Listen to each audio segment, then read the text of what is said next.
Bonjour, c'est encore moi pour Angile Compta, le logiciel des soignants libéraux 100% gain de temps. Aujourd'hui, un tuto pour savoir comment gagner du temps grâce aux règles d'affectation automatique.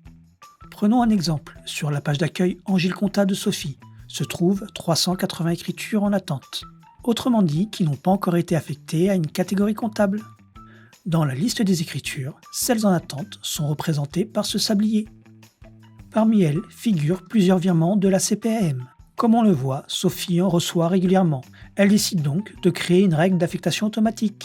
Pour ce faire, elle clique sur le symbole stylo situé près du libellé, puis sur le symbole d'affectation dans cette nouvelle fenêtre. S'ouvre alors le tableau d'affectation. Comme il s'agit d'une recette, les catégories de revenus sont mises en avant en étant de couleur blanche. Pour les virements de la CPAM, Sophie choisit alors la catégorie honoraires CPAM. Son choix se voit ici. Il reste maintenant à cliquer ici, sur le logo roue crantée. Simplifier le libellé dans cette autre fenêtre en ne conservant par exemple que CPAM. Et pour finir, enregistrer. Et voilà, Sophie vient de créer une règle d'affectation.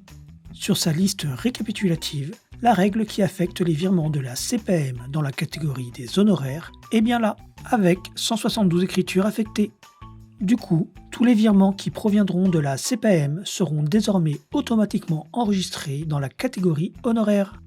Dans la liste des écritures, l'affectation est représentée par ce symbole.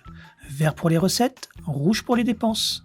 À noter, vous pouvez créer autant de règles que vous voulez, pour les recettes comme pour les dépenses. Chaque mois, Angile Compta affectera automatiquement les écritures pour lesquelles des règles auront été créées. De nombreuses opérations et écritures à ne plus traiter. Du temps gagné. Elle est pas belle la vie avec Angile Compta, le logiciel des soignants libéraux 100% gain de temps. A bientôt pour un prochain tuto.